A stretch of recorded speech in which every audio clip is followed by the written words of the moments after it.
మీ అందరికీ తెలిసిందే తల్లిదండ్రులు లేని వారి బిడ్డల జీవితాలు ఎట్లా ఉంటాయి. అలాగే కాలేజీలో ఉన్న పిల్లలే వ్యభిచారం చేస్తూ ఉండేవాళ్ళు. కాలేజీలో ఉన్న గర్ల్సే, అంటే మా క్లాస్లో ఉన్న గర్ల్సే ఈ యొక్క సెల్ ఫోన్లో అశ్లీల చిత్రాలు, బూతు బొమ్మలు చూస్తూనే ఉండేవాడిని.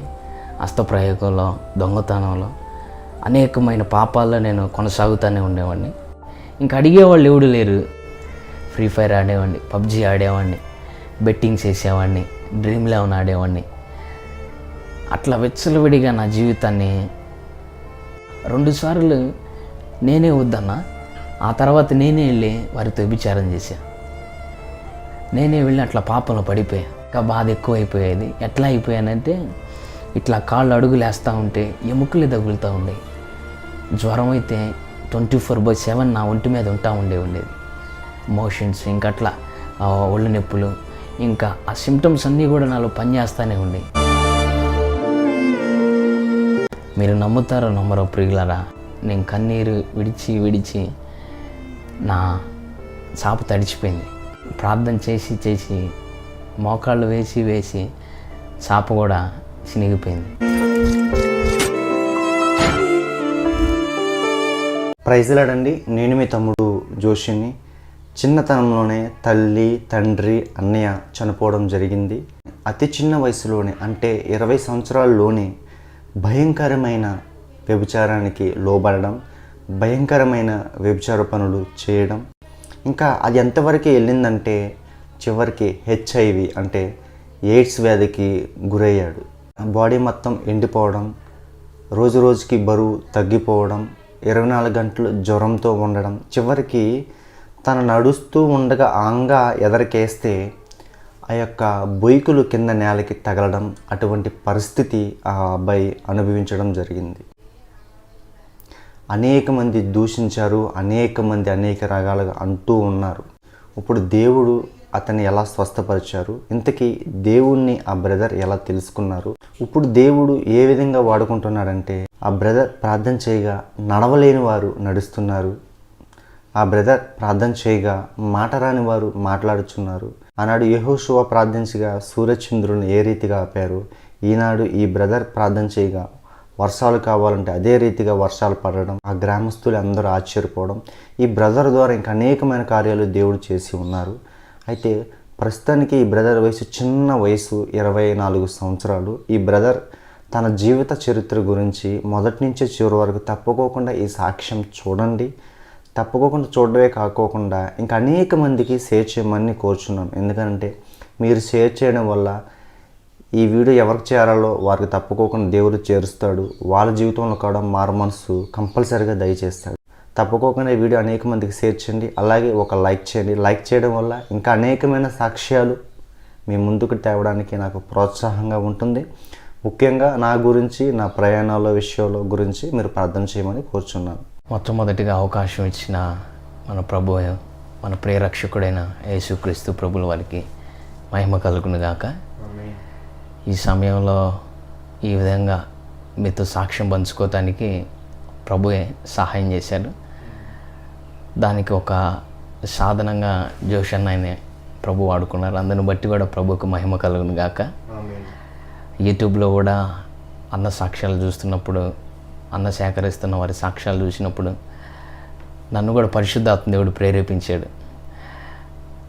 చూడు ఎంతమంది వారి జీవితాల్లో ప్రభు చేసిన సాక్ష్యాలను ఆ విధముగా పంచుకుంటున్నారు. నీ జీవితంలో మరి ఎన్ని కార్యాలు చేశాను, నువ్వు ఇంకా పంచుకోలేకపోతున్నావు. నువ్వు కూడా పంచుకోవాలా. నీ సాక్ష్యం ద్వారా కూడా దేవుడు మహిమ పొందాలా. అనేక మంది ప్రజలు కూడా ఆ సాక్ష్యం ద్వారా ప్రభు తట్టు తిప్పబడాలని పరిశుద్ధాత్మ దేవుడు ప్రేరణ కలిగిస్తే ఆ సమయంలో జోష్ అన్నకి ఫోన్ చేయటం జరిగింది.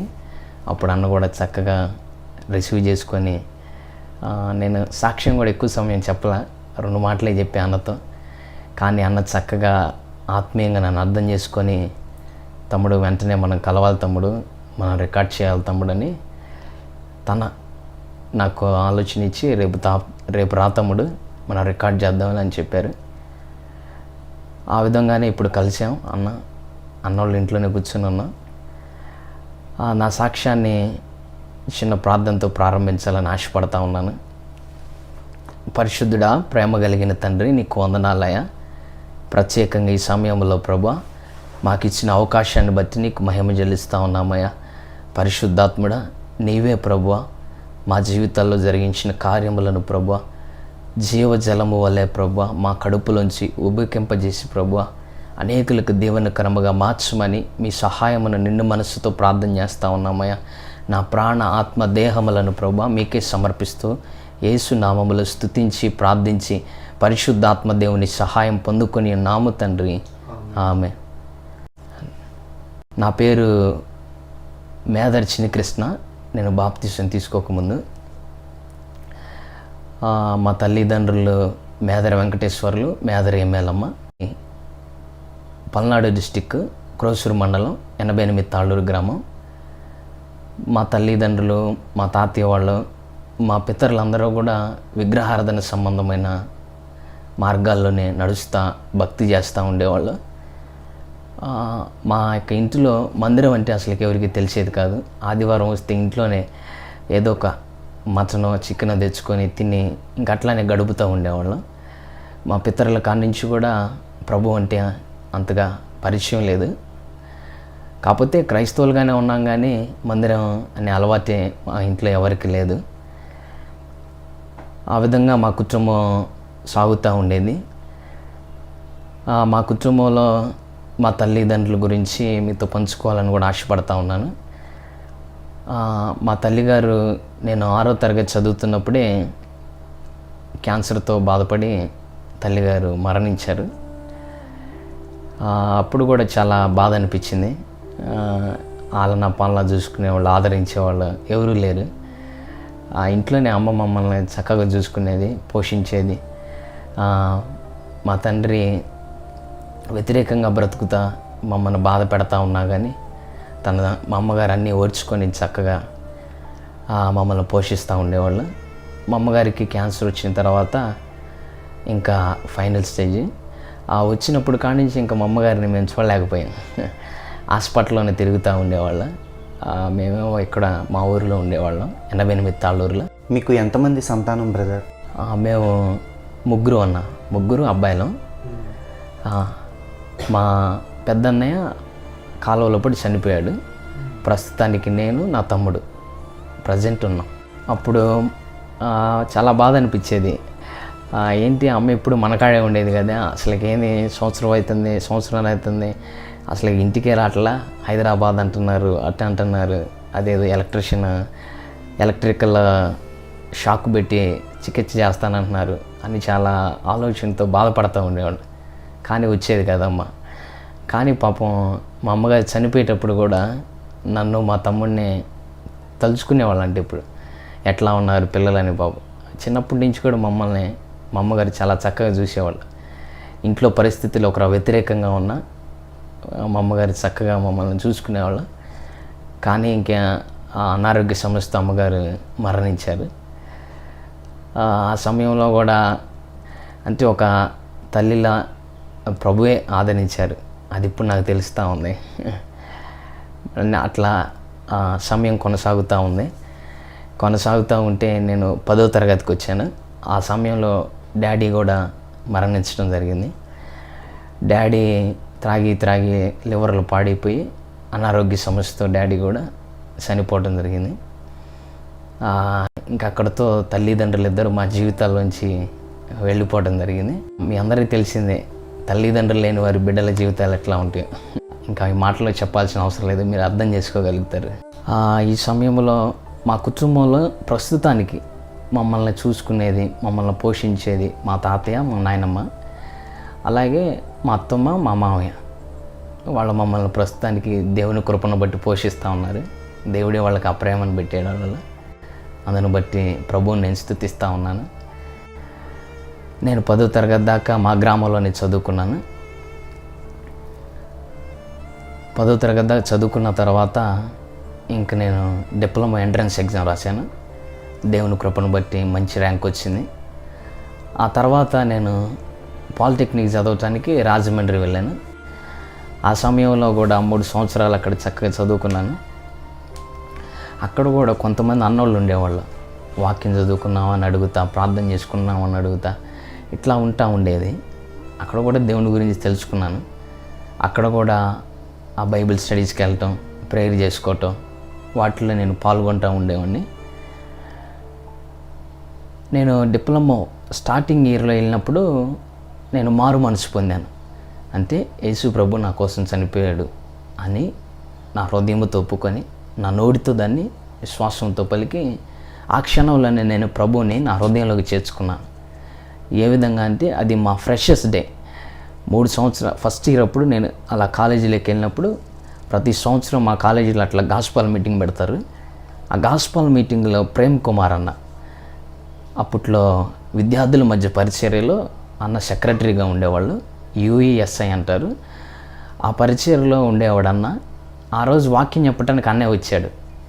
ఆ మీటింగ్లో చెప్పాడన్న, నిజమైన స్నేహితుడు విడవక మనల్ని ప్రేమించునని వాక్యం చెప్పాడన్న. ఇంకప్పుడు చివరిలో అన్న అడిగాడు, తమ్ముడు మీరు ఎంతమందిని యేసు ప్రభుని సొంత రక్షకుడిగా అంగీకరిస్తున్నారు, మీకు స్నేహితుడు కావాలా అని చేతులు ఎత్తమన్నారు. అప్పుడు నా హృదయం ప్రేరేపించింది, నేను కూడా చేయెత్తి, అన్న నేను కూడా యేసు ప్రభుని రక్షకుడిగా అంగీకరిస్తున్నా అని చేయెత్తి, ఇంకా ఆ సమయంలో నేను పశ్చాత్తాపం చెంది ప్రభువుని మారు మనసు పొంది హృదయంలోకి చేర్చుకున్నా. అప్పుడు అలా విధంగా మారు మనసు పొందాను. ఆ విధంగానే అక్కడ డిప్లొమా 3 సంవత్సరాలు కొనసాగుతూ ఉంది. పర్లా భక్తి చేస్తూనే ఉండేవాడిని, ప్రార్థన చేసుకునేవాడిని, పాటలు పాడుతూ ఉండేవాడిని, బైబిల్ స్టడీలకు వెళ్ళేవాడిని. కాకపోతే నా జీవితంలో పాపం నన్ను తరుముతూనే ఉండేది. అంటే వాక్యంలో చెప్పినట్టు నీతిమంతులు లేడు ఒక్కడో లేడన్నట్టు, ఇప్పుడు నీ ముందుండి ఈ మాటలు పంచుకునే ఈ యెషయా కూడా ఒక మంచోడేం కాదు, అతను కూడా ఒక పాపే. శరీరాశ అని, నేత్రాశ అని, పోర్నోగ్రఫీ అని అనేక విధాలైన పాపాల్లో నేను పాల్గొన్నా. అది వాస్తవం. ఆ విధంగా నా జీవితం కొనసాగుతూ ఉండేది. డిప్లొమా థర్డ్ ఇయర్ కూడా దేవుని కృపను బట్టి ఫినిష్ చేసుకున్నా. ఆ ఫినిష్ చేసుకున్న తర్వాత ఇంక నేను గుంటూరు రావడం జరిగింది. అక్కడతో నా డిప్లొమా స్టడీస్ అయిపోయినాయి. 2019 దాకా డిప్లొమా చదివాను నేను. 2016 నుంచి 19 దాకా అక్కడతో అయిపోయింది. డిప్లొమా కంప్లీట్ చేశాను.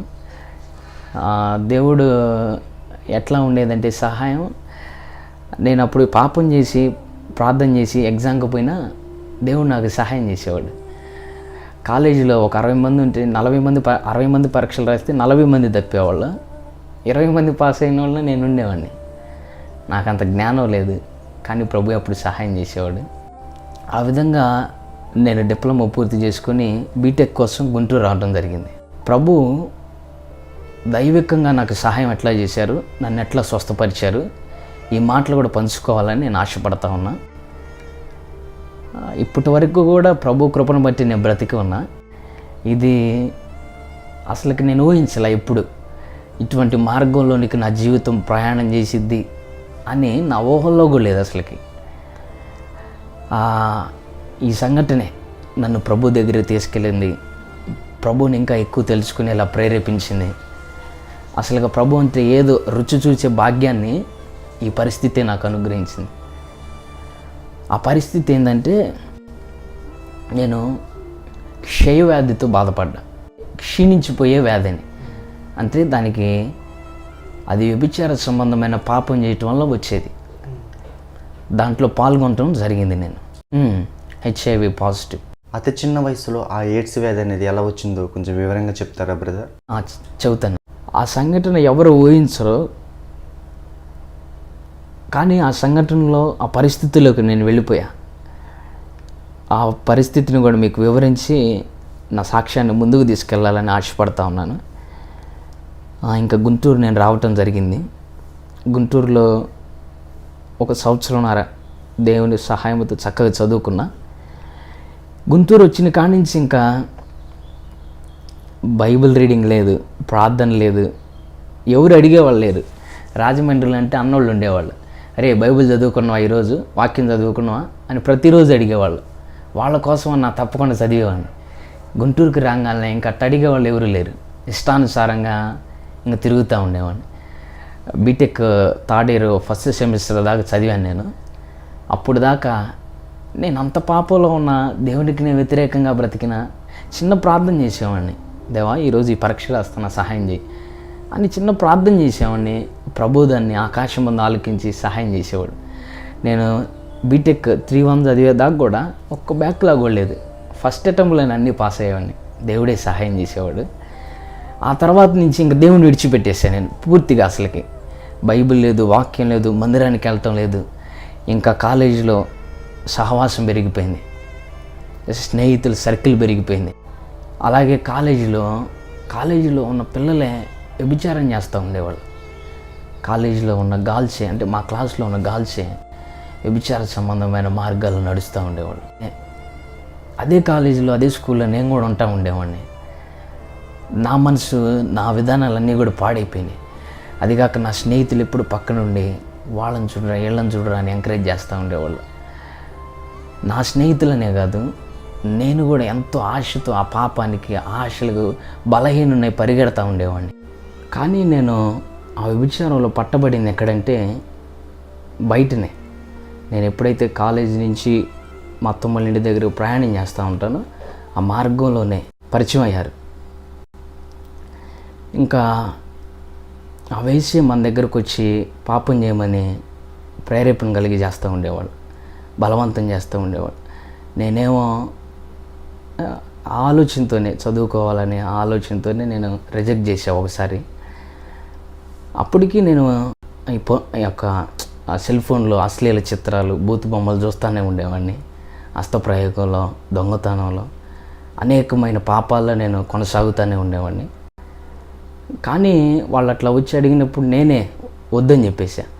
కానీ ఆ తర్వాత నా శరీర కోరికలు పెరిగిపోయి కాలేజీలో చూస్తా, బయట ఇంటికి వచ్చి సెల్ ఫోన్లో చూస్తా, ఇంకా నా కోరికలను నేను అదుపు చేసుకోలేక నేనే వెళ్ళి మనం వ్యభిచారం చేద్దామని అడిగేవాళ్ళు. అడిగితే ఇంకా వాళ్ళు ఒప్పుకున్నారు. అట్లా వాళ్ళతో వ్యభిచారం చేయడం జరిగింది. నేను ఇంకా అట్లా 1 నెల గడిచింది. వారితో పాపం చేసి వ్యభిచారంలో పడి శారీరకంగా వాళ్ళని నేను అనుభవించి అట్లా కొనసాగుతూ ఉండేది. ఇంకా పూర్తిగా సినిమా పాటలకు వెళ్ళి, లోకంకి వెళ్ళి అమ్మాయిలను చూడటం, వాళ్ళ శరీరాన్ని పాపకరంగా ఊహించటం, తలంపు చేయటం, అయ్యే ఇంట్లోకి వెళ్ళి మరలా పదే పదే రికగ్నైజ్ చేసుకోవటం, అదే పాపలో పడటం, పోర్నోగ్రఫీ చూడటం, హస్తప్రయోగం చేయటం, ఇట్లా పాపలో బ్రతుకుతూ ఉండేవాడిని. ఇంకా అడిగేవాళ్ళు ఎవడు లేరు, తండ్రి లేరు, తల్లి లేరు, ఏం చేస్తున్నారు అని అడిగేవాళ్ళు లేరుగా. ఇంకా నేను అట్లా పాపంలోనే కొనసాగుతూ ఉండేవాడిని. ఇంకా పూర్తిగా నేను ప్రభువుని, అసలు ప్రభు అనే మాటే ఆ డిక్షనరీలోంచి ఆ సంవత్సరం వెళ్ళిపోయింది. అసలుకి ఇంట్లో తాతయ్య చెబుతూ ఉండేవాడు, అరే పద్దాకలు సెల్ ఫోన్ చూస్తున్నావు, ప్రార్థనకు రారా, చర్చికి రారా అని ఇంట్లో మా మణి తాతయ్య ఉండేవాడు. పాపం ప్రతిసారి నాతో చెబుతూ ఉండేవాడు. అయినా నేను లెక్క చేసేవాడిని కదా. ఫ్రీ ఫైర్ ఆడేవాడిని, పబ్జీ ఆడేవాడిని, బెట్టింగ్స్ వేసేవాడిని, డ్రీమ్ 11 ఆడేవాడిని. అట్లా విచ్చలవిడిగా నా జీవితాన్ని B Tech third year first semester అయిపోయిన తర్వాత నేను గడిపాను. అట్లా జీవితం కొనసాగుతూ ఉంది. ఒకానొక రోజు నాకు తెలియని వ్యక్తి నాకు పరిచయం అయ్యాడు. వాళ్ళే దగ్గరకు వచ్చి మనం వ్యభిచారం చేద్దామా అని అడిగారు. అడిగితే నా మనసులో అయింది ఒకే ఆలోచన. అది చిన్నప్పటి నుంచి నాటుకొని పోయింది. ఏంటంటే ఇంట్లో తల్లిదండ్రులు లేరు, తమ్ముడు ఉన్నాడు, నేను కష్టపడి చదువుకోవాలా, మంచి ఉద్యోగం చేయాలా, తాతయ్య నాయనమ్మను పోషించాలా. ఆ ఆలోచనే బలంగా నేను హృదయంలో పెట్టుకున్నా. తను వచ్చి ఆ విధంగా నన్ను అడిగేసరికి నాకు భయం పుట్టి నాకు ఆలోచన దేవుడు గుర్తు చేస్తుండ. ఇంక వెంటనే లేదండి నేను అట్లా చేసేవాడిని కాదు, ఇప్పుడు దాకా నేను ఎప్పుడు చేయలే, ఇంక చేయనండి అని చెప్పేసే వాళ్ళకి. ఆ ప్రయత్నంలో నేను తప్పించుకున్నా. కానీ వాళ్ళు మరలా రెండోసారి కూడా అట్లానే మరలా దగ్గరకు రావటం, వాళ్ళు వ్యభిచార సంబంధంగా మనం కలుద్దామా, వ్యభిచరిద్దామని వాళ్ళు ప్రేరేపిస్తూ ఉండేవాళ్ళు. ఇంకా నాకు ప్రతి అలవాటు ఉంది కదా, పోర్నోగ్రఫీ చూడటం, హస్తప్రయోగం చేయటం, ఇది ఉండేసరికి ఇంకా ఆమె చెప్పిన ఆలోచన నాకు బాగా నా హృదయంలోకి వస్తున్నాయి. ఒరి వాళ్ళ ఏమి లేకుండా మనం వ్యభిచరిద్దాం రా అన్నారు, ఎటుకుడి మనం ఇట్లా పోర్నోగ్రఫీ చూసి ఎందుకు మనం బాధపడటం, మనకు అవకాశం దొరికిందిగా, వెళ్ళి పాపం చేద్దామని నేను చాలా ఆసక్తిగా 2 సార్లు నేనే వద్దన్నా. ఆ తర్వాత నేనే వెళ్ళి వారితో వ్యభిచారం చేశా. నేనే వెళ్ళి అట్లా పాపంలో పడిపోయా. నా స్వయం కృతాపరాధనని చెప్పాల. వచ్చిన వ్యక్తి మీదో లేకపోతే వచ్చిన వ్యభిచారం చేయమని ఆశించిన ఆ వేశ్యల మీదో నేను తప్పు పెట్టట్లేదులే, కానీ నా స్వయం కృతాపరాధనే. నేను కావాలని నా శరీరాన్ని పాడు చేసుకొని ఆ వ్యభిచార సంబంధమైన కార్యాల్లో జీవించా. ఇంకా చివరికి చూస్తే ఏం జరుగుతూ ఉంది, అట్లా వ్యభిచారం చేయటం జరిగిపోయింది, పాపంలో పడిపోయాను. అయిపోయిన తర్వాత అట్లా ఒక నెల గడిచిపోయింది. ఆ తర్వాత ఒక విషయం నాకు తెలిసింది. అది వేరే స్నేహితుడి ద్వారా తెలిసింది నాకు. ఆ స్నేహితుడు ఏమన్నాడంటే, అరే మొన్న నువ్వు అట్లా వ్యభిచారం చేసావు కదా, ఆమెకు మొన్నేరా టెస్టులు చేపిస్తే హెచ్ఐవి పాజిటివ్ అని తేలింది అని చెప్పారు. ఇంకా ఆ మాట నేను విన్నాను. ఇప్పుడు ఏం జరిగింది, ఇంకా చెప్పారు వాళ్ళు నాకు ఒక మాట చెప్పారు, ఇట్లా టెస్టులు చేపిస్తే హెచ్ఐవి పాజిటివ్ అని తేలింది అని చెప్పగానే ఇంకా ఒక్క క్షణం నా శరీరం, నా ప్రాణం, నా ఆత్మ వేరైపోయినట్టు అనిపించింది. ఒక్క క్షణం నా శరీరంలోంచి నా ప్రాణం బయటికి వెళ్ళినట్టు అనిపించింది. ఒరే అనవసరంగా ఆ పాపంలో పడ్డ, వ్యభిచారం చేశా, అల్పకాల సుఖం కోసం నేను వెళ్ళి అని ఇంకా ఆలోచనలు నా మదిలో తిరుగుతూ ఉన్నాయి. అది నా ప్రాణాన్ని, ఆత్మని, దేహాన్ని మెలాస్తూ ఉన్నాయి. ఇంకా నన్ను ఎవరో తరుముతున్నట్టు నాకు అనిపిస్తూ ఉంది. నీ పరిస్థితి అయిపోయింది, ఇంకా నువ్వెందుకు పనికిరావు, చనిపోయే అవకాశాలు దగ్గరకు వచ్చేసినాయి. ఇంకా అనేకమైన ఆలోచనలు, హెచ్ఐవి పాజిటివ్ అంటే ఇంకా తగ్గేది కాదు, నువ్వు చదువుకున్నావు కదా చిన్నప్పుడు సైన్స్లో, హెచ్ఐవికి మందే లేదని చదివిగా అనే ఆలోచనలు పదే నాకు వెంబడే వస్తూ ఉండేవి. అదిగాక శరీరం క్షీణిస్తుందనే బాధ కూడా నన్ను తరుముతూ ఉంది. అరే ఏం చేయాలరా, ఇంకేం అర్థం కావట్లా. నాకు ఒకటే అర్థమవుతుంది, నా జీవితం అయిపోయింది అనే ఆలోచన మటుకు దృఢంగా నా హృదయంలో నాటుకొని పోయింది. అట్లా నాటుకొని పోయిన తర్వాత ఇంకేం చేయాలో అర్థం కావట్లా, మైండ్ పని చేయట్లా, చదువుకోవాలా, ఎటు వెళ్ళాలా, ఇంట్లో తాతయ్య నాయనమ్మ వాళ్ళందరూ ఉన్నారు, వాళ్ళకేం చెప్పాలా, ఏం అర్థం కావట్లా. అరే ఇంకట్లా జీవితం కొనసాగుతూ ఉంది. ఇంకెట్టోకట్ట 3-2 పరీక్షలు కూడా 3-1 పరీక్షలు కూడా కంప్లీట్ చేశా రాయటం. ఇంకా ఒకటే అర్థమైంది నాకు, అంటే నాకు అర్థం కావటం కాదులే కానీ దేవుడే నాకు ఆలోచన ఇచ్చాడు. నువ్వు రాజమండ్రిలో, నాకు ఈ స్వరం వినపడింది, రాజమండ్రిలో ఉన్నప్పుడు బైబిల్ చదువుకున్నావు, ప్రార్థన చేసుకున్నావు, అప్పుడు నీకు ఎటువంటి బలహీనత లేదు. ఇప్పుడు అది చేయకపోవటం వల్లే కదా నువ్వు ఎట్లా అయ్యావు. పర్లా దేవుడు మళ్ళా నీకు సహాయం చేస్తాడు, మరలా ప్రార్థన చేయి, మరలా వాక్యం చదువు అని ఆ స్వరం నాతో మాట్లాడటం నేను గమనించా. సరే నిజమే కదా, మనం ప్రార్థన చేసుకున్నప్పుడు, దేవుని దగ్గరికి వెళ్ళినప్పుడు ఏ బలహీనత మనకు రాలా. దేవుణ్ణి విడిచిపెట్టి తప్పిపోయిన కుమారుడు వల్లే పాపానికి, వ్యభిచారానికి, ఆశలకి, అందానికి, కోరికలకి, పాపకరమైన ఇచ్చలకి వెళ్ళిపోయా కదా నేను ఇట్లా చేసుకున్నా. లేదు, నేను తప్పు చేశా, నేను పాపిని, నేను వ్యభిచారం కావాలని నా స్వయంకృత అపరాధం వెళ్ళి పడిపోయా. నిజంగానే వస్తున్న ఆలోచన కరెక్టే, నేను పాపిని, నేను ఒప్పుకుంటున్నా దేవా, మళ్ళా నీ తట్టు తిరుగుతా, మరలా నేను ప్రార్థన చేస్తా అని నేను ఆలోచన చేసి నిశ్చయించుకున్నా. ఇంకా నిశ్చయించుకొని ఇంకా నేను ఒకటే నిశ్చయించుకున్నా, ఇంకా ప్రభువా బ్రతికిస్తే నువ్వు బ్రతికియ్యా, నాకు సహాయం చేయి అని ప్రభు పాదాల దగ్గర పడ్డా. ఇంకా కాలేజీ పూర్తిగా మానేసి ఇంకా ప్రభు పాదాల దగ్గరే కూర్చున్నా. ఇంక అట్లా కొనసాగుతూ ఉంటే ఇంట్లో వాళ్ళ నుంచి ఒత్తిడి, అరే ఏందిరా బాగా చదువుకునేవాడు కాలేజీకి వెళ్ళట్లా, మానేసి, ఏంది నీ పరిస్థితి అని అనేక మంది ఫోన్లు చేస్తూ అడుగుతూ ఉండేవాళ్ళు. ఇంట్లో వాళ్ళు కూడా అట్లా అడుగుతూ ఉండేవాళ్ళు. అది బయటికి చెప్పే బలహీనత కాదు, అది బయట మనం వివరించే పద్ధతి కాదు. నేనేం చెప్పలేకపోతూ ఉండేవాడిని, లోపలే నేను బాధపడతా, వేదన చెందుతా. ఎవడికి చెప్పినా వాళ్ళు నన్ను ఇంకా తృణీకరిస్తారు, నన్ను దూరం పెడతారే తప్పితే అని లోపలే కుంగిపోతూ ఉండేవాడిని. ఇంకట్లా ఉంటే ఇంక నేను మరలా మా ఊరు వెళ్ళిపోయా. గుంటూరు నుంచి ఎన్నబెనిమిత్తాళ్ళూరు మా గ్రామం, చిన్న పల్లెటూరు. అక్కడికి వెళ్ళిపోయా. ఎక్కడుంటే ఈ ఆలోచనలు వస్తున్నాయి, ఈ తలంపులే ఉంటున్నాయి, అక్కడికన్నా వెళ్తే ఒకరు సమాధానం ఉండిద్దామని ఇక్కడి నుంచి నేను మా ఊరు వెళ్ళిపోయా. మా ఊరు వెళ్ళిపోయిన తర్వాత ఇంకా ఎక్కువైపోయింది.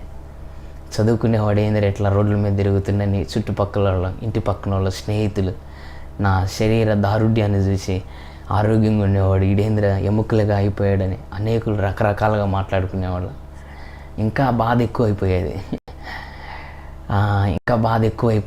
ఎట్లా అయిపోయానంటే ఇట్లా కాళ్ళు అడుగులు వేస్తూ ఉంటే ఎముకలు తగులుతూ ఉండేవి. జ్వరం అయితే 24/7 నా ఒంటి మీద ఉండేది. మోషన్స్, ఇంకా అట్లా ఒళ్ళు నొప్పులు, ఇంకా ఆ సిమ్టమ్స్ అన్నీ కూడా నాలో పనిచేస్తూనే ఉండేవి. అట్లా ఎండబడుతున్నా కానీ ఆ ఎండ నా ఎముకల్లోకి వెళ్ళేది. ఆ బలహీనత నేను తట్టుకోలేకపోయేవాడిని. చాలా బాధపడ్డా ప్రియులరా. ఇంట్లో వాళ్ళు బయట వాళ్ళు నిందిస్తూ ఉన్నారు, అవన్నీ పడతానే ఉన్నా, ఇంతానే ఉన్నా. ఇంక మరి నేనేం చేయలేకపోతున్నా, నా శరీరం సహకరించలా, చదువుకోవటానికి వెళ్ళలేకపోతున్నా. ఇంకా అట్లాగే ఇంటికాడే కొన్ని రోజులు గడుస్తూ ఉంటే మా ఊరిలో ఒక మంచి భక్తిపరుడు, ప్రార్థనాపరుడు, పరిశుద్ధుడు, ఆయన చూస్తేనే నాకు అట్లా అనిపించింది. ఆయన పేరు ఏం పేరంటే రాజు. ఆయన మాస్టర్గా పనిచేస్తారు, ఇంగ్లీష్ టీచర్. ఆయనకు ఒకరోజు నా గురించి ఒక దర్శనం వచ్చిందంట. ఆయన నేరుగా నా దగ్గరికి వచ్చి చెప్పాడు, చిన్ని, నేను ఒక బావిలో ఉన్నాం, ఆ బావిలో నువ్వు అవతల ధరిన పాము ఉంది, మన ఇద్దరం ఈ బావిలో నుంచున్నాం, నేను పిలుస్తున్నా, నువ్వైనా నాకెళ్ళి రాకుండా పాము దగ్గరికి వెళ్తున్నావు. ఆ దర్శనం గురించి నాతో మాట్లాడాడు. ఇంక అట్లాగే మావి దగ్గరికి వెళ్ళి రోజు ప్రార్థన చేసుకుంటా సహవాసం చేస్తూ ఉండేవాళ్ళం. ఇంక అట్లా కొన్ని రోజులు గడిచిన తర్వాత మావయ్య చెప్పాడు, చిన్ని, నువ్వు బాప్తీసం తీసుకోవాలా, దేవుడు నాకు ప్రేరణిస్తున్నాడు అని చెప్పినప్పుడు నేను సరే మావయ్య, నేను బాప్తీసం తీసుకుంటా అని ఒకరోజల్లా ఉపవాసం ఉండి నా తప్పులు, నా పాపాలు నాకు దేవుడు జ్ఞాపకం చేసి నొప్పుకొని మా లోదరన్ చర్చిలోనే బాప్తీసం తీసుకున్నా. నాకు బాప్తీసం ఇచ్చింది కొలకలూరి మరేదాస్ గారు. ఆ పాస్టర్ గారు కూడా కొత్తగా ఆ సంవత్సరమే మా చర్చికి రావటం జరిగింది.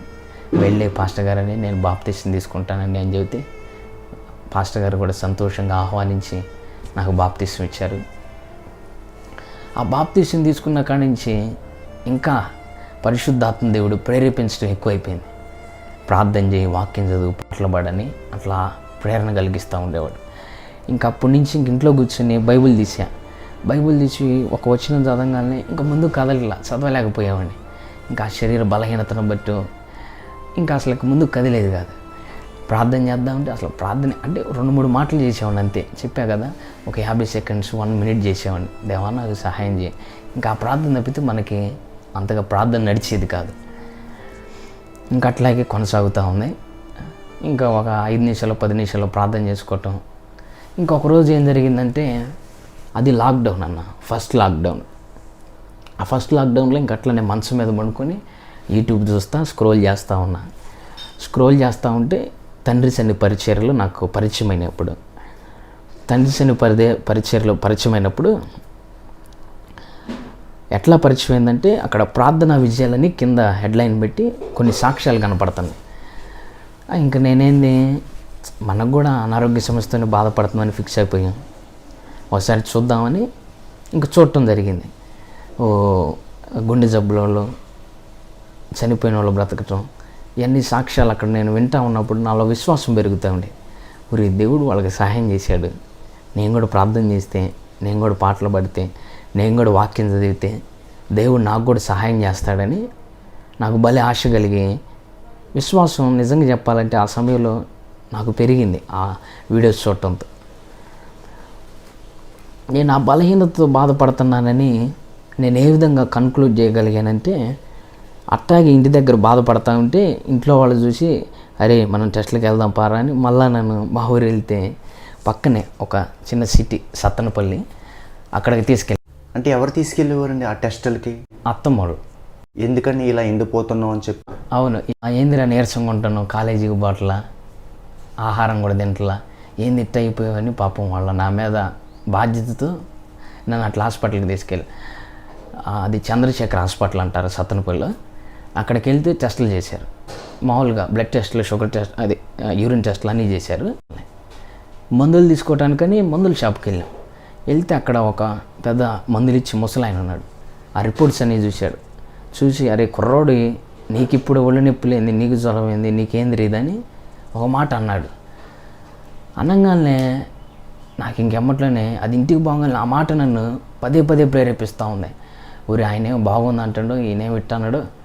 మళ్ళీ నాకు అనుమానం వచ్చి ఏం చేసా, మళ్ళీ రిపోర్ట్స్ నేను చెక్ చేశా. రిపోర్ట్స్ నేను చెక్ చేస్తే అక్కడ లింఫోసైట్స్ అని కొన్ని సెల్స్ పేరు రాసి దాని పక్కన 12 సెల్స్ ఉన్నాయి. అది ఆయన ఏం చేశాడు, రౌండ్ చేశాడు డాక్టర్ గారు. ఏందిరా ఇది ఆయన రౌండ్ చేశాడని నాకు అనుమానం వచ్చి గూగుల్లో క్రోమ్లోకి వెళ్ళి నేను అసలు ఈ లింఫోసైట్ సెల్స్ అంటే ఏందని చూస్తే ఇంకా అక్కడ కనపడింది ఏంది, లింఫోసైట్ సెల్సే హెచ్ఐవి పాజిటివ్ కావడానికి కారణమయ్యే కణాలని అక్కడ డిస్క్రిప్షన్లో నేను చదివిన తర్వాత ఇంకా పూర్తిగా నేను ఇంకా అయిపోయింది. ఇంకా ఆ క్షణంతో ఇంకా అసలు పూర్తిగా నేను ఫిక్స్ అయిపోయా. నా శరీరంలో ఆ బలహీనత ఉంది. అది నా ఓహో లేకపోతే నేను అన్నం తినకు క్షీణించిపోవటం కాదు, నిజంగా అది నా శరీరంలో ఉందని ఆ వీడియోతో నేను తెలుసుకున్నా. ఆ సెల్ ఫోన్లో అట్లా క్లారిటీగా చూసి నేను టైప్ చేసి చూసినప్పుడు ఇంకా పక్కాగా నేను విశ్వసించా. ఇంకా నా పని అయిపోయింది. ఎప్పుడో అనుకున్నా నా పని అయిపోయిందని. నేను అక్కడ వ్యభిచారం చేయడంతో ఏదో నేను కోల్పోయాననే బాధ నాలో ఉంది. మరలా నేను దాన్ని ఎట్లా కన్ఫర్మ్ కలిగానంటే గూగుల్లో ఈ విధముగా లింఫోసైట్ సెల్స్ అంటే ఏందో టైప్ చేసి చూసినప్పుడు, ఆ డిస్క్రిప్షన్ చదివినప్పుడు ఇంకా పూర్తిగా నేను నమ్మా. నా జీవితంలో ఆ అనారోగ్య సమస్య ప్రవేశించింది. ఇంకా అట్లా నేను హెచ్ఐవి పాజిటివ్ నాలోకి ప్రవహించడాన్ని నేను అంటే క్లారిటీ రూఢీపరుచుకున్నా. ఇంకా అట్లా జీవితం కొనసాగుతూ ఉంది. ఇంకా ఇంటికాడ ఉంటే కూడా స్నేహితులు ఉంటారు, వాళ్ళందరూ క్రికెట్ ఆడుతూ ఉంటారు. వాళ్ళందరూ ఆడుతూ ఉంటే నేను ఒక్కడనే ఉండి కూర్చొని ఏం చేయలేక బాధపడుతూ ఉండేవాడిని. క్రికెట్ బాగా ఆడేవాడిని, బౌలింగ్ చేసేవాడిని, ఫీల్డింగ్ చేసేవాడిని, బ్యాటింగ్ చేసేవాడిని. ఏంది అసలుకి నేను నడవలేకపోతున్నా, ఉరకలేకపోతున్నా, ఏదో ఒక దట్టంలాగా తిరుగుతూ ఉండేవాడిని. ఇంక ఇంట్లో వాళ్ళ ఫ్రెండ్స్ అయ్యి అనుకుంటున్నారని ఇంక అక్కడ కూడా ఉండబుద్ధి కదా. ఇంకా జీవితం విసిగిపోయా, సంపూర్ణంగా విసిగిపోయా. ఇంకా నాకు ఎటు సహాయం వచ్చేటట్లేదు. ఇంకొకటే ఆలోచన చేసుకున్నా, ఇంకా గుంటూరు వచ్చి ఆత్మహత్య చేసుకొని చనిపోదాం అనుకున్నా. ఇంకా అక్కడి నుంచి నేను గుంటూరు వచ్చేసాను. నేను మరలా గుంటూరు వచ్చాను. గుంటూరు వచ్చిన తర్వాత కానీ ఒకటైతే చేస్తూ ఉండేవాడిని, ప్రార్థన చేస్తూ ఉండేవాడిని, వాక్యం చదువుతూ ఉండేవాడిని, పాటలు పాడుకుంటూ ఉండేవాడిని. ఎన్నో రోజులు ఏడుస్తూ ఉండేవాడిని, ఎన్నో రోజులు కన్నీరు గార్చాను. మీరు నమ్ముతారో నమ్మరో ప్రియులారా, నేను కన్నీరు విడిచి నా చాప తడిచిపోయింది. ప్రార్థన చేసి మోకాళ్ళు వేసి చాప కూడా చినిగిపోయింది. అది వాస్తవం ప్రియులారా. కాకపోతే దేవుడు నాకు ఇచ్చిన ఆలోచన ఏంటంటే, నువ్వు మరలా నా వైపు తిరుగు. ఇంకా అట్లా నేను కొన్ని రోజులు ప్రార్థన చేస్తూ కొన్ని రోజులు కాదు, అసలు ప్రతిరోజు ప్రార్థన చేస్తూ ఉండేవాడిని, పాటలు పాడుకుంటాను, వాక్యం చదివి. నాకు ఈ లోకం తప్పితే ఇంకేం తెలిసేది కాదు. ఇంకా ఆ సమయంలో ఏం జరిగిందంటే, అది ఉదయం 5 అవుతుంది. ఒకరోజు అట్లా నేను వాక్యం ధ్యానిస్తా, దేవుని స్తుతిస్తూ ఉన్నా. అప్పటికి నేను ఆదికాండం మొదలుపెట్టి నిర్గమాకాండం దాకా కూడా వచ్చేసాను. నేను మా ఊరిలో ఆదికాండం మొదలుపెట్టా, గుంటూరు వచ్చేసరికి నిర్గమాకాండం దగ్గర కూడా వచ్చేసా. అక్కడ ఏమనుందంటే, యెహోవా రాఫా, నిన్ను స్వస్థపరచు యెహోవా నేనే అని నిర్గమాకాండంలో ప్రభు చెబుతారు. ఆ వాక్యం నేను ధ్యానిస్తూ ఉన్నా. ఆ వాక్యం ఆల్రెడీ నేను చదివా. ఉదయం లేచి నేను స్తుతిస్తూ ఉన్నా. ఒక స్వరం మళ్ళీ నాకు వినపడతా ఉంది, నువ్వు స్వస్థపడ్డావు అని చెబుతూ ఉంది. ఆ స్వరం నాకు బాగా వినపడతా ఉంది ఆడిబుల్గా. అది నేను ఊహించుకున్నదో లేకపోతే ఎవరో పిలిచిందో కాదు, నాకు స్పష్టంగా ఆ స్వరం వినపడుతుంది. ఏందిరా ఇదేంది, నువ్వు స్వస్థపడ్డావు అంటుంది అని నన్ను నేను చెక్ చేసుకున్నా. అంటే చెక్ చేసుకుంటాం అంటే ఎట్లా, అప్పుడు దాకా నీరసంగా ఉండేవాడిని, నడిచేవాడిని కాదు, అంత శరీరం అంత బలహీనంగా ఉండే. ఆ స్వరం ఎప్పుడైతే వినపడిందో లెగిచి గంతులేసి నన్ను నేను పరీక్ష చేసుకున్నా. మెట్లకి 4-5 సార్లు ఎక్కి దిగుతూ ఉండేవాడిని. అరే అప్పుడు అంత నీరసంగా నడిచేవాడిని, ఇప్పుడేంది ఎంత ఫాస్ట్గా నడుస్తున్నా, కాళ్ళు నొప్పులు కూడా ఏం రావట్లేదు. అని ఆ రోజు సంతోషించా. ఇంకా ఆ తర్వాత అరే ఈ స్వరం మీద స్వస్థపడ్డా ఉంటుంది కానీ కాబట్టి ఇప్పుడు మనం వెళ్ళి టెస్టులు చేయించుకుందాం, మళ్ళీ కన్ఫర్మ్ చేసుకుందాం అని మళ్ళీ హాస్పిటల్కి వెళ్ళాను. ఎక్కడంటే గుంటూరులో కొత్తపేటలో 2 హాస్పిటల్కి వెళ్ళా. అంటే నేను అనుమానం కదా ఆ రోగం ఎట్ట తగ్గిద్దని అనుమానం నాది. ఫస్ట్ నర్సింగ్ హోమ్ అని ఒక హాస్పిటల్కి వెళ్ళా. అక్కడికి వెళ్ళి నా బ్లడ్ శాంపుల్ ఇచ్చి పరీక్షల రిజల్ట్స్ వచ్చేదాకా వెయిట్ చేశా. మరలా నాతో స్వరం మాట్లాడుతుంది, నువ్వు ఇక్కడికి వచ్చావు కానీ ఆ రిపోర్ట్స్లో ఏముండదు, నువ్వు స్వస్థపడ్డా అని మాట్లాడుతుంది. నాకేమో నమ్మబుద్ధి కావట్లా. మరి మనకున్న బలహీనత ఏమో అది కదా, ఎప్పుడు వినలేదు కూడా నేను. నాకు నమ్మబుద్ధి కావట్లా. సరేలే రిపోర్ట్స్ వచ్చేదాకా ఉందామని ఉన్నా. రిపోర్ట్స్ వచ్చినాయి. రిపోర్ట్స్ చూస్తే అన్నీ నెగిటివ్లోనే ఉన్నాయి. ఇదేందిరా అసలు మనకి ఇట్లా జరగకూడదే, మనకి ఇచ్చి ఉంది కదా అని ఆ రిపోర్ట్స్ చూడంగానే మరలా ఒక నిమిషం సంతోషం అనిపించింది. మరి దేవుడు చెప్పిన అంటే ఆ స్వరం వినపడింది నిజమేనేమో అనిపించింది. మళ్ళీ ఒక హాస్పిటల్ దాటి ముందుకు వస్తూ ఉంటే మళ్ళీ అనుమానం నాలోకి వచ్చింది. అనుమానం వచ్చి ఏమైంది, ఇక్కడే అమృత హాస్పిటల్ ఉంది, దాంట్లో కూడా చెక్ చేపిద్దాం రెండోసారి, ఇంకా సంపూర్ణంగా మన క్లారిటీ వచ్చింది. కానీ ఇంకా మళ్ళీ నేను వెళ్ళా, అమృత హాస్పిటల్కి వెళ్ళా. అక్కడికి వెళ్ళి నా బ్లడ్ శాంపుల్ ఇచ్చి చెప్పా. అక్కడ ఒక యవ్వన అక్క ఉంది. అరే తమ్ముడు ఏంది నువ్వు హెచ్ఐవి టెస్ట్ చేపిస్తున్నావు అని. అక్క ఇట్లా నేను పాపంలో పడిపోయినక్క, ఇట్లా వ్యభిచారం చేశానక్క, నేను ఇట్లా జీవించా, అందుకే నాకు ఒక అనుమానం వచ్చి నేను ఇట్లా చేయించుకోవాలనుకున్నా అంటే, సరే తమ్ముడు ఏమున్నదిలే కూర్చోవాలని అక్క ఒకరు ధైర్యం చెప్పింది. అయినా మనకున్న పరిస్థితి, నేనున్న అంటే నాకున్న శరీర ఆ క్షీణించిపోయిన విధానం కానీ, నేను తరమబడిన విధానం కానీ, ఆ నిరుత్సాహం కానీ, ఆ వేదన అన్నీ కూడా ఎక్కువైపోయినాయి. ఆ స్వరం ఒక చిన్నంగా ఉంది అంతే. నాకు అది నేను నమ్మలేకపోయామని. అట్లానే అమృత హాస్పిటల్లో నేను బ్లడ్ శాంపిల్స్ ఇస్తే రిజల్ట్స్ వచ్చినాయి. వస్తే అక్కడ కూడా ఏం లేదు, అక్కడ కూడా నెగిటివే ఉంది. ఇంకా బయటకు వచ్చా రిపోర్ట్స్ తీసుకొని బయటికి రాగానే మళ్ళీ ఆలోచిస్తున్నా, ఒరే అదే స్వరం మాట్లాడతామని నీకు స్వస్థపడ్డామని చెప్పింది, ఇక్కడికి వెళ్ళినా నీకు ఏముండదని చెప్పింది, నేను నమ్మలేదు. కానీ అట్లానే ఆలోచిస్తా వెళ్తా ఉన్నా కానీ అప్పుడు దాకా నా శరీరం క్షీణించిపోయింది కదా. అదిగాక ఆ బలహీనత, ప్రాణభయం, సాతానుగా నన్ను తరుముతూ ఉన్నాడు. అసలుకి నా మనసు కానీ నా ప్రాణం కానీ ప్రతి క్షణం కూడా తరమబడతా ఉండేది. ఎవరో నన్ను తరుగుతున్నట్టు అనిపించేది. నువ్వు అయిపోయా, నువ్వు చనిపోతావు, నీకేముండదు, నీ పరిస్థితి అయిపోయిందని ఎవరు నన్ను అట్లా తరుగుతూ ఉన్నట్టు అనిపించేది. అట్లానే పరుగులు పెడతా ఉండేవాడిని. దేవుడు ఆ రిపోర్ట్స్ ఇచ్చిన తర్వాత కూడా ఎవరో తరమటం, ఆ ప్రాణ భయం ఇంకా నన్ను వెంటాడుతూనే ఉంది. అట్లా జరుగుతూనే ఉంది. అయినా ఇంకా ఆ రిపోర్ట్ తీసుకొని ఇంటికి పోయి మళ్ళీ ఇంక నేను ప్రార్థన చేయటం, పాటలు పాడుకోవటం, వాక్యం చదవటం. ఇంకిదే ప్రియులారా, నా జీవితంలో ఆ సంవత్సరం మొత్తం కూడా నేను ఇదే చేశాను. పాటలు పాడుకోవటం, ప్రార్థన చేయటం, వాక్యం చదవటం. ఆ రిపోర్ట్స్ వచ్చిన తర్వాత కూడా సాతాను గడు ఇంకా విపరీతంగా దాడి చేస్తూ ఉండేవాడు. నేను ఎంత ప్రార్థన చేస్తున్నాను, ఎంత వాక్యం చదువుకుంటున్నాను, అంతగా శోధనలు వచ్చాయి. ఇంకా ప్రార్థనా సమయం పెరిగిపోయింది. 5 నిమిషాలు 10 నిమిషాలు చేసేవాడిని, గంటలోకి వచ్చేసా. వాక్యం కూడా అసలుకి గ్రంథం తీస్తే ఒక 10 అధ్యాయాలు పటాపట ఒక అరగంటలో చదివేసేవాడిని. ఇంకా అట్లా భక్తి సమయం కూడా పెరిగిపోతూ ఉంది. ఇటు నుంచి వాడు ఆలోచనలు, ఆ ప్రాణభయం తరుముతానే ఉంది. అయినా నేను ప్రార్థన, వాక్యం చదువుకుంటానే దేవుడి సహాయంతో ముందుకు వెళ్తా ఉన్నా. నాకు ఒక వాక్యం నా హృదయాన్ని బలంగా తాకింది. ఆ వాక్యం ఏంటంటే సామెతల గ్రంథం 3వ అధ్యాయం 7-8 వాక్యాల్లో ఉండిద్ది. యెహోవా యందు భయభక్తులు కలిగి చెడు నడతను విడిచిపెట్టుము, అప్పుడు నీ ఎముకలకు సత్తువను, నీ దేహమునకు ఆరోగ్యమును కలుగునని అక్కడ లేఖనంలో రాసి ఉండిద్ది. ఆ మాట నన్ను బలంగా తాకింది. అంటే ఇప్పుడు నాకు నా ఎముకలకు ఆరోగ్యం రావాలన్నా, నాలో స్వస్థత రావాలన్నా, ఈ భయం నాకు నువ్వు వెంటాడకుండా ఉండాలన్నా ఏం చేయాలా? నాలో ఉన్న చెడుని, అంటే నేను ఇప్పుడు దాకా జీవించిన అంతటిని కూడా విడిచిపెట్టాలా అని నాకు ఆలోచన వచ్చి ఇంకా ఆ వాక్యాన్ని బలంగా పట్టుకున్నాను. నేను ప్రార్థన చేసినప్పుడు, వాక్యం చదివినప్పుడు, పాటలు పాడినప్పుడు ఆ శోధన నాకు ఉండట్లా. ఇంక ఈ పాటల్లోనే, ప్రార్థనలోనే, వాక్యంలో నేను నడిచిపోతుంటే ఎవరో తరుముతున్నట్టు కానీ, నిరాశ కానీ, నా శరీరం క్షీణించిపోయిన విధానం కానీ నాకు అర్థం కావట్లా.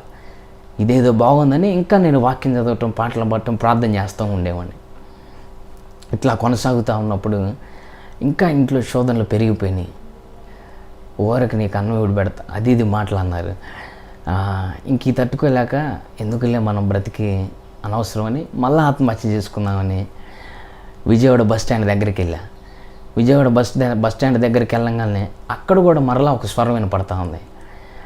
ఆ స్వరం ఏమంటుందంటే, షాలేం రాజన్న ఇవాళ శుక్రవారం కదా, షాలేం రాజన్న మీటింగ్స్ ఉండేది కదా, ఈ ఒక్కరోజు అన్నవాక్యం చచ్చిపో అని నాకు ఆ స్వరం చెబుతుంది.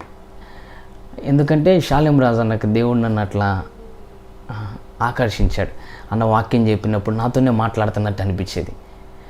ఇంకప్పుడు నేనేం చేశా, ఆత్మహత్యని విరమించుకొని సరేలే ఈ ఒక్కసారికి వెళ్ళి వాక్యం విందామని అట్లానే ఆ బలహీనత మీదే, అదే నిరాశతో, అదే తరమబట్టడంతో వెళ్ళినప్పుడు ఇంకప్పుడు ఏం జరిగింది, అన్న తేటగా ఒక చిత్రం వేసి మాట్లాడుతుండు. ఆ చిత్రం ఏముందంటే, ఒక నెమలి బొమ్మని ఒక చిత్రకారుడు గీశాడు. చిన్నపిల్లలు వచ్చి ఏం చేస్తున్నారంటే ఆ బొమ్మను తుడిపేస్తూ ఉన్నారు. అప్పుడు అన్న అంటున్నాడు, మళ్ళీ ఈ చిత్రకారుడు వచ్చి ఏం చేశాడు, ఆ తుడిపేసిన దాంట్లోంచి మరలా మంచి బొమ్మని ఆకారంతో గీశాడు. మళ్ళీ పిల్లలు వచ్చి తుడిపేశారు, మరలా మంచి ఆకారంతో గీశాడు. అప్పుడు అన్న మాట్లాడుతూ ఉన్నాడు. ఆ మాటలు ప్రతి ఒక్కటి కూడా అంతమంది ఉన్న నాకే తగులుతున్నట్టు అనిపించింది. చూసావా, సాతాను కూడా నీ జీవితాన్ని ఇట్లా పాడు చేశాడు. కానీ నువ్వు మరలా యేసు ప్రభు చేతిలోకి వస్తే ఏ విధంగా ఆ చిత్రకారుడు ఆ చెడిపిపోయిన బొమ్మకి మంచి రూపాన్ని ఇచ్చాడు, నువ్వు కూడా మరలా యేసు ప్రభులోకి వస్తే పాడైపోయిన నీ జీవితం, సాతాను చేత పాడు చేయబడిన నీ జీవితం మరలా సుందరంగా ప్రభు మారుస్తాడు అని మాట్లాడుతూ ఉంటే ఇంక ఏడుస్తూనే ఉన్నా నేను. నా జీవితం కూడా అట్లానే ఉంది కదా, పాడైపోయింది, చెడిపోయింది, ఆకారం లేకుండా ఉంది, గమ్యం తెలియట్లా అని బాధపడతా ఉండేవాడిని. సరేలే ఇంక అక్కడ తీర్మానం తీసుకున్నా, మనం చనిపోవటం ఏంది, ఈ ఆలోచన వద్దని మళ్ళీ ఇంటికి వెళ్ళిపోయా. మళ్ళీ ఇంటికి వెళ్ళిపోయి మళ్ళీ ప్రార్థన చేయటం మొదలుపెట్టా, మళ్ళీ పాటలు పాడటం మొదలుపెట్టా, మళ్ళీ వాక్యం చదవటం మొదలుపెట్టా.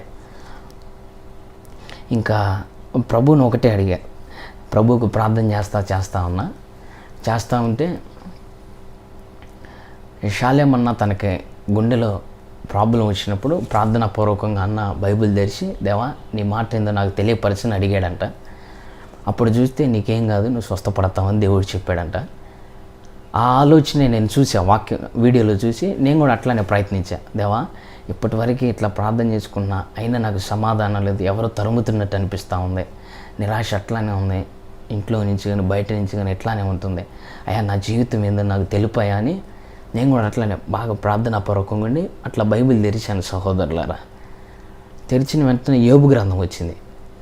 యోబు గ్రంథం రాగానే అప్పటికే యోబు గ్రంథం నేను కంప్లీట్ చేసేసా. ఇంకప్పుడు యోబు గ్రంథం ఫస్ట్ అధ్యాయం చదవగానే సాతాను వచ్చి తన కంచెను కొట్టేసి తన కుటుంబాన్ని, తనకున్న సంపదని అంతటిని పాడు చేస్తాడు యోబు గారికి. అట్లాగే నా జీవితంలో కూడా కొనసాగుతూ ఉంది. కానీ యోబు గారి చివరికి వచ్చేసరికి 42వ అధ్యాయంలో ఏమని ఉండిద్దంటే, ఆయన 2 అంతలుగా దీవించబడినని దేవుడు మళ్ళా ఆయన ఆశీర్వదిస్తాడు. ఇంక అట్లా దేవుడు నాతో మాట్లాడుతాడు. యోబు గారికి ఏ విధంగా రోగం వచ్చి కుటుంబం వెలివేయబడి ఆ విధంగా పరిస్థితిలోకి వెళ్ళిపోయాడు, ఆ పరిస్థితి నుంచి దేవుడు మరలా జ్ఞాపకం చేసుకుని 2 అంతలుగా ఆశీర్వదించాడు కదా, నిన్ను కూడా అట్లనే దేవుడు ఆశీర్వదిస్తాడని దేవుడు వాక్యం ద్వారా మళ్ళీ మాట్లాడుతూ ఉండేవాడు. అప్పుడు ఓహో ఇట్లయితే దేవుడు మనకు సహాయం చేస్తాడు, ఇట్లయితే మరలా దేవుడు మనల్ని బలపరుస్తాడని ఇంకా ఆ వాక్యాన్ని పట్టుకొని ఇంకా ప్రార్థన చేయటం, ఇంకా పాటలు పాడటం, ఇంకా భక్తిలో ఎదగటం ఇట్లా కొనసాగుతూ ఉండేది. ఆ హెచ్ఐవి అనే పాజిటివ్ చెప్పా కదా మీకు, ఎప్పుడైతే ఆ స్వరం నా దగ్గరకు వచ్చి నువ్వు స్వస్థపడ్డావు అని చెప్పిందో, నిజంగా ప్రియులారా ఆ రోజే నాకు స్వస్థత జరిగింది. కానీ ఈ తరమబట్టం, ఈ నిరాశ, నిస్పృహ ఇదంతా ఏంటంటే సాతానుగాడు నా చుట్టూరు వేసిన అది ఒక వల, అది ప్రతి క్షణం నన్ను తరుముతానే ఉంది. పండుకొని ఉంటే ఒక దర్శనం ప్రభు నాకు చూపించారు. అదేంటంటే నేను మోకాళ్ళ మీద ఉన్న ఆ దర్శనంలో మోకాళ్ళ మీద ఉన్నప్పుడు బయట ఒక బోరల శబ్దం నాకు వినబడింది. ఏందిరా ఈ బోరల శబ్దం అని నేను మోకాళ్ళ మీద ఉన్న వ్యక్తిని కూడా బయటకు వచ్చి చూస్తే ఆకాశం నిండా దేవదూతలు బోరలు పట్టుకొని కనపడతా ఉన్నారు. అప్పుడు ప్రభువు నన్ను వాళ్ళ దగ్గరికి తీసుకెళ్ళాడు. వాళ్ళ దగ్గరికి తీసుకెళ్ళినప్పుడు వాళ్ళ యొక్క 6 రెక్కలు, వారు పట్టుకున్న బంగారపు బోరలు అవన్నీ కూడా నాకు చూపించాడు. చూపించిన తర్వాత మరలా నేను ఏ స్థితిలో ఉన్నానో అక్కడికి వచ్చి నా ఆత్మను వదిలేసి ప్రభు మళ్ళా వెళ్ళిపోయాడు. అట్లా ఆ దర్శనం నేను చూశాను.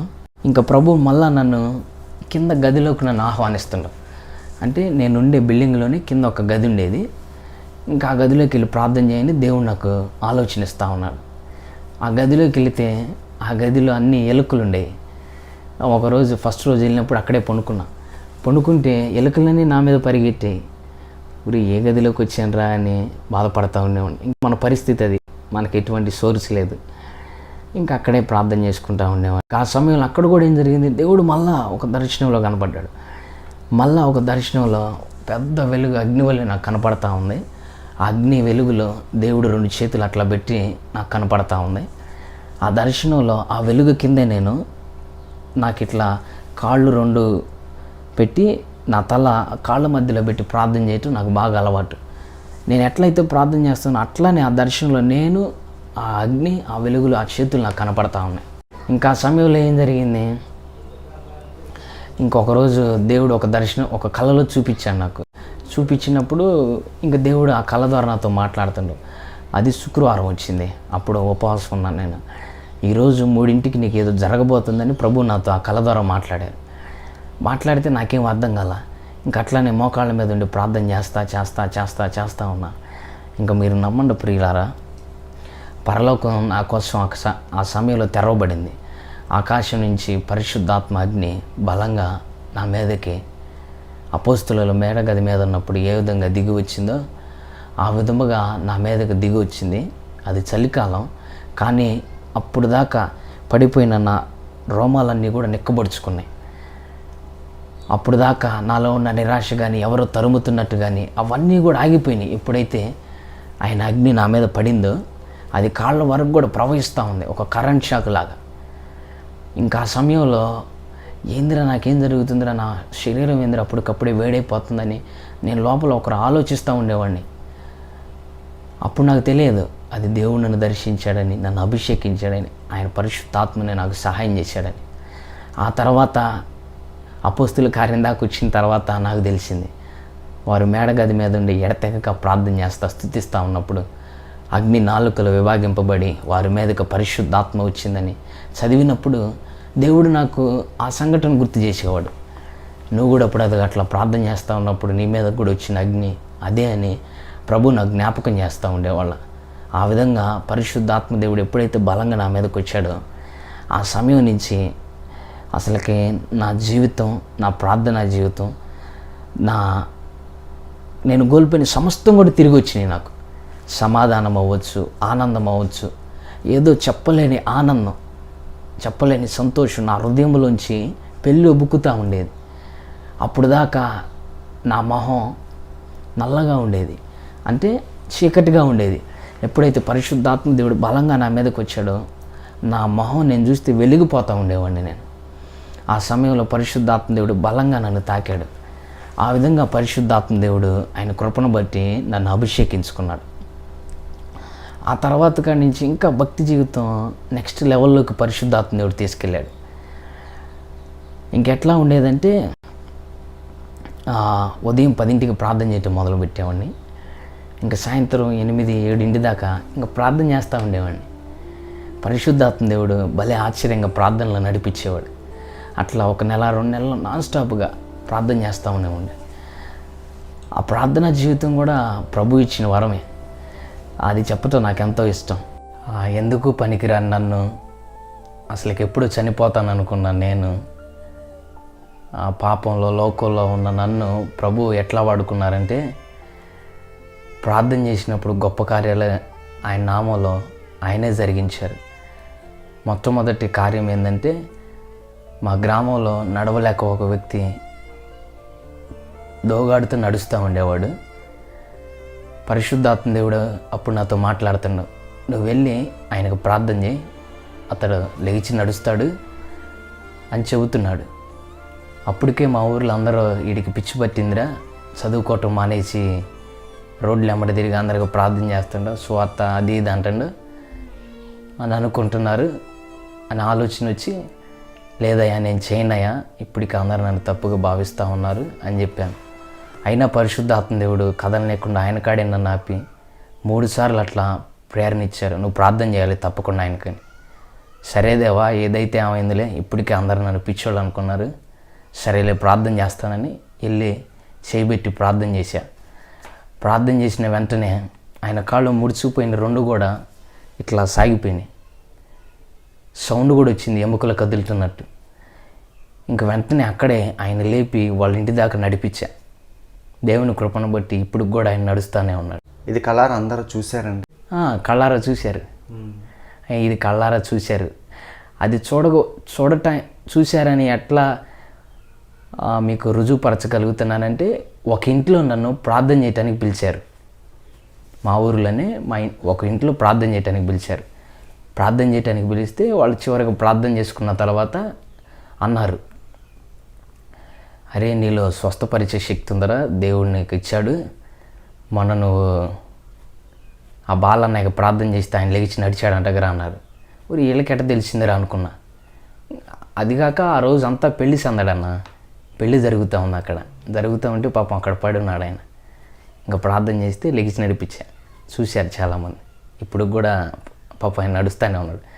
అటు వెళ్ళినప్పుడల్లా వాళ్ళ ఇంట్లో వాళ్ళు పిలిచి ప్రార్థన చేయించుకుంటారు ప్రతిసారి. అట్లా దేవుడు ఆ కుంటి వ్యక్తిని లేపి నడిపించాడు. ఇప్పుడు కూడా నడుస్తూనే ఉన్నాడు. నాకు కూడా ఆశ్చర్యం ఇప్పుడు కూడా ఆయన చూసి నేను మహింపరుస్తూ ఉండేవాడిని. ఆ విధంగానే మా ఊరిలో మగవాళ్ళు ఉండేవాళ్ళు, లక్ష్మి అని, వాళ్ళ దగ్గర కూడా వెళ్ళి మాట్లాడేటానికి ప్రార్థన చేసేవాడిని. దేవా ఈ బిడ్డను మాట్లాడిచ్చేవాడిని. వాళ్ళు మాట్లాడిన మాటలు కూడా రికార్డ్ చేశా, అంటే ఇతరులకు వినిపించడానికి. వాళ్ళ ఇంట్లో వాళ్ళు కూడా అందరూ సంతోషపడ్డారు. అట్లా కూడా దేవుడు ఆడుకున్నాడు. అంటే మాట్లాడరాని వ్యక్తికి మాటలు వచ్చింది. అవును. మా ఊరు వెళ్ళినప్పుడు మాకు పొలం ఉండేది. ఆ పొలంలోకి వెళ్ళి ప్రార్థన చేసుకోవటం అలవాటు. వర్షాలు అసలు పట్టలేదు. ఆకాశం నిండా ముగ్గులు వస్తున్నాయి అంటే కానీ చాలా మీదకు నీళ్ళు రావట్లే. ఇంకా నేను వెళ్ళి ప్రార్థన చేయాలని ఆశపడి మా పొలానికి వెళ్ళాను సాయంత్రం 5ంటికి. ఇంకా నైట్ 8 దాకా ఇంకా అక్కడే మోకరించి ప్రార్థన చేస్తూ ఉంటే ఇంకా నాకు మరలా ఒక స్వరం వినపడతా ఉంది. నేను సర్వశక్తి కలిగిన దేవుణ్ణి, వర్షం పడిద్ది వెళ్ళిపో అని స్వరం వినపడింది. ఇంకా నైట్ 8 దాకా అక్కడ ప్రార్థన చేసి ఇంకా ఆ చీకట్లోనే లైట్ వేసుకొని ఇంటికి వెళ్ళిపోయిన తర్వాత ఒక కుటుంబం నన్ను ప్రార్థన చేయడానికి ఆహ్వానిస్తే వాళ్ళ ఇంటికి వెళ్ళి ప్రార్థన చేసాం. ప్రార్థన చేసిన తర్వాత ఇంకా నైట్ ఏం పోతామని వాళ్ళ ఇంట్లోనే పండుకున్నాను. బయట మంచాలు వేసుకొని ఉన్నాం మేము. అప్పటికే బాగా పిడుగులు, నల్లగా మేఘాలు పట్టున్నాయి. ఇంకా సడన్గా మెలకు వచ్చింది మాకు. మెలకు రాగానే మామయ్య వర్షం పడిద్ది, ఇంకలే మనం పైకి వెళ్దాం, ఇంట్లోకి వెళ్ళి పండుకుందామని అంటాను నేను. ఆ వ్యక్తి అంటాడు, అరే నెల నుంచి అట్ట మేఘాలు ఉరుగుతున్నాయి, మబ్బులు కాస్తున్నాయి, వర్షం ఒక్కటి కూడా పట్టలేదురా, పండుకో ఏం పడాలి అంటాడు. లేదు మామయ్య ఇదేదో నాకు వర్షం పడే శబ్దం లాగిన పడతా ఉంది, మనం వెళ్ళి లోపల పండుకుందాం పా అని చెప్పా. మేము అట్లా మంచాలు తీసి అట్లా బయటకు వచ్చాం, లోపలికి వచ్చాం. విస్తారంగా వర్షం పడింది. అసలు నీళ్ళు లేదు. పాపం ఇంట్లో వాళ్ళందరూ కూడా మిరప మొక్కలు, పత్తి మొక్కలు వేసి బాధపడతా ఉన్నారు ఊళ్ళో వాళ్ళు. నెల నుంచి అసలు వర్షాలే పట్టలేదురా అని. ఇంకా అదిగాక మేము కూడా పొలం వేసాం కదా, ఇంకా అట్లాగే మా పొలంలోకి వెళ్ళి ప్రార్థన చేశా. ఇంకా అప్పుడు అట్లా దేవుడు చేశాడు. ఇంకోటి కూడా ఉందన్న, చాలా ఉన్నాయి, ఒక్కటి చూతా. ఒక టీబీ వ్యక్తి అన్న, ట్యూబర్కులోసిస్ వ్యాధి, మా ఊరు ఆయన పేరు కోటయ్య. నేను ఎప్పుడైతే అనారోగ్యంగా ఉన్నానో అప్పుడు ఆయన టీబీ వ్యాధితో బాధపడుతున్నాను. ఆయన నేను చూసా కళ్ళారా, ఎముకలు మొత్తం కొరుక్కుపోయి ఓన్లీ దట్టమే కనపడతా ఉంది. ఇంకా నేను ఎటు కూడా ఇక్కడ గుంటూరు వచ్చా కదా, ఇంకొచ్చి దేవుడు పద్దాకలు ఆయన గుర్తు చేస్తున్నాను నాకు, తన గురించి ప్రార్థన చేయని. ఇంకా నేను ప్రతిరోజు ఆయన గురించి ప్రార్థన చేస్తా, విజ్ఞాపన చేస్తూ ఉండేవాడిని. విజ్ఞాపన చేస్తూ ఉంటే దేవుడు ఒక కళ ఇచ్చాడన్న. ఆ కళలో నేను, రాజు మాస్టరు, ఇంకో రాజన్న మేము ముగ్గురం కూడా ఆ కళలో మా ఊరిలో ఉన్న స్కూల్లో స్తుతిస్తూ ఉన్నాం దేవుణ్ణి, పాటలు పాడుతూ దేవుని కనపరుస్తాం. మా పక్కన ఆయన కూడా ఉండి దేవుణ్ణి స్తుతిస్తూ అరుస్తూ ఉన్నాడు. ఏంది ఈ కళలో ఏంది ఈయన కూడా వచ్చాడు, ఈయన బాగోలేదు కదా అని నాకు ఆలోచన వస్తూ ఉంది. సరే అది కూడా అయిపోయింది. అది అయిపోయిన తర్వాత మళ్ళీ ఇంకో కళ వచ్చింది. ఆ కళలో 3 చనిపోయిన వ్యక్తులు కనపడుతున్నారు నాకు తెలిసిన వాళ్ళు. 3 చనిపోయిన వ్యక్తులు, 3 బ్రతుకున్న వాళ్ళలో కోటి గారు కూడా కనపడుతున్నారు నాకు. అంటే చనిపోయిన వాళ్ళు మా నాన్నగారిని ఇంకా కొంతమందిని దేవుడు చూపిస్తున్నాడు. చనిపోయిన వాళ్ళ లిస్టులో కోటి గారు కూడా కనపడుతున్నాడు. నాకు అర్థం కాల. కానీ ఇంకా అట్లా నేను అక్కడ ప్రార్థన చేసి ముగించుకొని ఇంటికి వెళ్ళా కదా. ఇంటికి వెళ్ళిన తర్వాత అప్పుడే కోటి బాబాయ్ ఎదురుపడ్డా నాకు. బాబాయ్ని చూస్తే చక్కగా మంచి మాంసంతో తన శరీరం మొత్తం కూడా కప్పబడింది. ఏంది బాబాయ్ ఇంత ఆరోగ్యంగా ఉండండి, దేవుడు నాకు మళ్ళీ ఆలోచన ఇస్తుండే. ఆ కళలో ఆ 2 జ్ఞాపకం చేస్తుండే నాకు. జ్ఞాపకం చేస్తూ ఉంటే ఇంక నేను దగ్గరికి వెళ్ళి అడిగా, బాబాయ్ ఎట్లా స్వస్థపడ్డావు బాబాయ్ అని అడిగా. అడిగితే ఆయన చెప్పాడు సాక్ష్యం. అయ్యా నేను పడుకొని ఉన్నానయ్యా, ఒక వెలుగు వచ్చింది నా మీదకి, వెంటనే నాకు ఆరోగ్యం వచ్చేసింది అని చెప్పాడు. ఇంకప్పుడు దేవుడు అంటే ప్రార్థన ఆలకించి అట్లా దేవుడు కార్యం చేశాడని నేను దాని ద్వారా రూఢీపరుచుకున్నాను అన్న. నాకు ప్రార్థన చేయటం అనేది చిన్నప్పటి నుంచి కూడా ప్రభు అట్లా నేర్పించారు. నాకు తెలియని వయసులోనే నేను 3-4 తరగతి చదువుకునేటప్పుడే మా ఊరిలో అప్పుడు మట్టి రోడ్లు. నేను చర్చిలోకి వెళ్ళి అందరూ ఉపవాస ప్రార్థనలో ప్రార్థన చేస్తుంటే నేను కూడా ప్రార్థన చేశా. ఏమని చేసా, అదేమా మా ఊరిలో మట్టి రోడ్లు కాదు సిమెంట్ రోడ్లు పడాలా అని చిన్న ప్రార్థన చేశా. ఇప్పుడు కూడా నేను ఇంటికి వెళ్తే అప్పుడు ఆ ప్రార్థన చేసిన ప్రార్థనా జీవితాన్ని ఒక పెద్ద జ్ఞాపకం చేసుకొని నన్ను అంటూ ఉండేది, అరే నువ్వు అప్పుడు చిన్నప్పుడు మన ఊరిలో రోడ్లు పడాలని ప్రార్థన చేసి నీ ప్రార్థన ఎరా అదిగో చూడు రోడ్లు బండి అని ఇప్పుడు కూడా అంటూ ఉండేది. అంటే ఇది ఎందుకని చెబుతున్నానంటే పరిశుద్ధాత్మ దేవుడు అట్లా ప్రార్థన కోసం నాకు నేర్పించాడని మీకు ఉదాహరణగా చెబుతున్నా. ఆ ఊరిలో కూడా నన్ను అనేక మంది హెచ్ఐవి పాజిటివ్తో ఉన్నానని హేళన కూడా చేశారు. మా నాయనమ్మ కూడా ఒకసారి నాతో అంది, అరే ఊళ్ళో వాళ్ళందరూ ఇట్లా అనుకుంటున్నారా నీ గురించి అని. అటువంటి పరిస్థితుల్లో ఉన్న నన్ను ప్రభు ఇప్పుడు ఆ గ్రామంలోనే బలపరిచి ఆయన స్వార్థ కొరకు వాడుకుంటాను. అనేక మంది ఇప్పుడు నేను మా ఇంటికి వెళ్తే చాలు ఎవరో ఒకళ్ళు వచ్చి ప్రార్థన చేద్దుని రా అని పాపం వాళ్ళ ఇంటికి వెళ్ళి తీసుకెళ్ళి ప్రార్థన చేయించుకునే ఆ పరిస్థితులకి దేవుడు మార్చేశాడు. చివరిగా నేను కొన్ని మాటలు రాసుకున్నాను. నా సాక్ష్యాన్ని ముగించేటప్పుడు దేవుడు ఆలోచన ఇస్తే ఈ మాటలు రాశాను. అంటే ప్రభు ఏదైనా చేయగలుగుతాడని ఈ మాటల యొక్క సాదృశ్యం. ఎండిన ఎముకను ఆయన జీవింపజేశాడు, ఓడిన నాకు ఆయన విజయమునిచ్చాడు, రోగినైన నన్ను ఆయన స్వస్థపరిచాడు, విలువలేని నాకు ఆయన విలువనిచ్చాడు, కన్నీటిలో ఉన్న నాకు ఆయన ఆనంద బాష్పాలనిచ్చాడు. చివరిగా నా ఆలోచన ఏంటంటే, ఎందుకో నాలాంటి పాపిని, వ్యభిచారుని, అందరూ తృణీకరించిన వాణ్ణి యేసు ప్రభు తనకంటే, తన ప్రాణము కంటే ఎక్కువగా ప్రేమిస్తున్నాడు. Wow, what a wonderful God's love. సమస్త ఘనత, మహిమ, ప్రభావములు యుగ యుగములు ప్రభువుకే కలుగునుగాక. ఆమెన్.